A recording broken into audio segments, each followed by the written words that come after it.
Today, I am going to show you 5 tips on how to combine genres masterfully. The content and the value I have for you is so juicy. Everyone is doing tutorials, telling you how to use your software, telling you how to sound like someone else. Be yourself.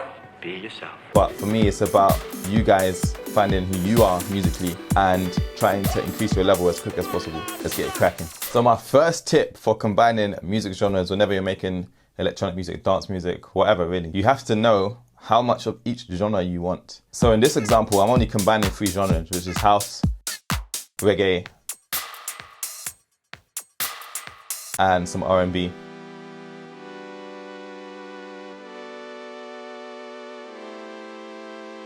I know I wanted the majority of the track to be a house track. Out of all genres, that's probably the one that I used the most elements from. All the drums, the rhythm, the tempo, the groove are all coming from house music. But the more genres you're trying to combine, the simpler each idea needs to be. Otherwise, it's going to sound like you very deliberately try to just smash loads of things together. Lots of ingredients and the taste is not blended, so it tastes like crap, which we're going to talk about in my last tip, so make sure you keep watching. My second tip, and just before I get into it, I don't think any of these are more important than the other. You actually need all of these if you want to make a banger. So my second tip is you actually need to know the genres to a decent level if you're trying to use them in your own music. This means you kind of have to know how to make them by itself, but then also you need to know how it sounds in terms of have you listened to enough of that in your lifetime. Whenever I try to add a genre that I don't know how to make myself or I haven't listened much to in my life, yeah, it sounds like trash. And to be honest, I wouldn't say I'm a master of any one of these genres. I'm quite all-rounded, but you don't need to be. From this example, I'm able to pull off something that sounds super cool, even though I'm not really known for making house, reggae, or R&B music. And as you build up your knowledge, you're actually able to break down a genre into all these pieces in terms of the sounds, the melodies, the rhythms and stuff like that.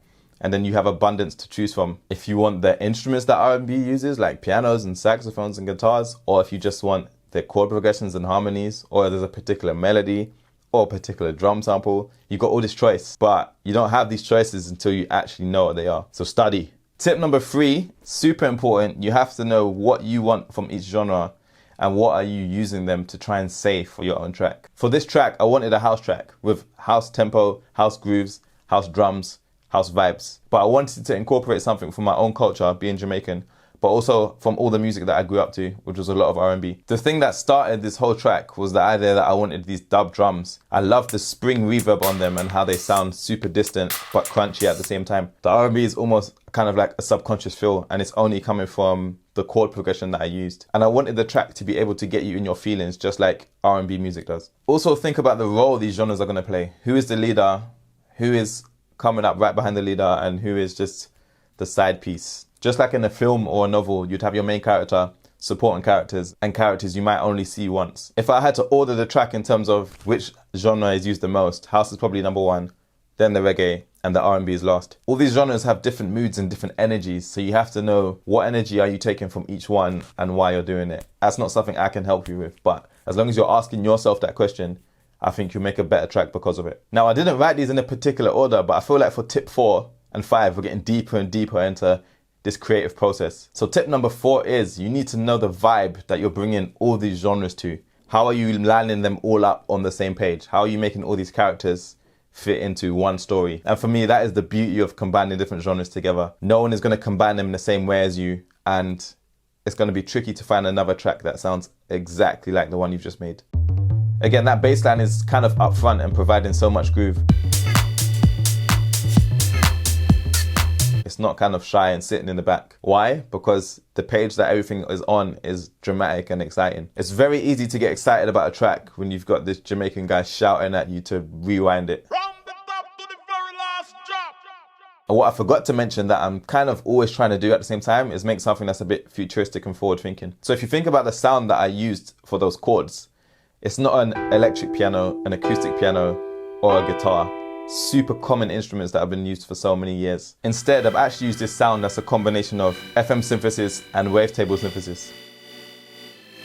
So you can already tell I'm not trying to make it feel classic, I'm trying to make it feel new. So definitely think about the bigger picture that you want for this track and the page you kind of want all these different sources to fit on. For me, it's about making something that's exciting that you can dance to in the nighttime and that a lot of people are going to be listening to in the future. Tip number 5. Now, this is the hardest tip out of all of them, and the one that's probably going to take the longest to develop. Once you've got a decent blend of genres for your track, you need to actually polish and sculpt. You need to make things sound like one single idea and hide all the edits, just like a film editor would do. You want to hide the cuts, and that's where the magic is. Now, the interesting part that you can probably hear is that you can't have dub drums and house drums as your main drum thing at the same time. So that's why for the beginning of the track, that whole section is using the dub drums, and then the house drum pattern comes in later. Once that role is chosen, it's locked in. And that's how you help people identify with what that thing is doing and why it's doing it. The chorus section that you're going to be dancing to should be the one that has the house music, right? At the moment, I didn't think of reversing it and making an open intro with house vibes, and then you're dropping into a dub reggae section. How would that make sense if I'm trying to make a house track? And lastly, this is the secret sauce for tip number 5. The glue that kind of made it all sit together is this melodic theme that I took from the intro in the synth sound and made it move into the bass line. Adding to that, there's only one chord progression from the track and probably one melody. And both the chord progression and the melody are in all parts of the track. So that's kind of like the glue that's holding this musical sculpture together. It's hard to explain, but this is probably what every good track you've ever heard has. It has glue. But that's going to be it for me in this video. I hope you liked this new style of deep diving. Trying to give you them tips up front, push that value in your face so you feel it and you don't have to wait for me to actually get to the meat and potatoes. But I'm vegan, so it's just potatoes. Combining genres is one of the best ways for you to make music that sounds way different from everyone else, a bit more personal to you, and something that's just a bit more creative in general. If you want more inspiration for creating your own music, make sure you hit this playlist here. If you're looking for some sounds that slap, make sure you click the link in my description. I'll see you lot in the next video. Peace.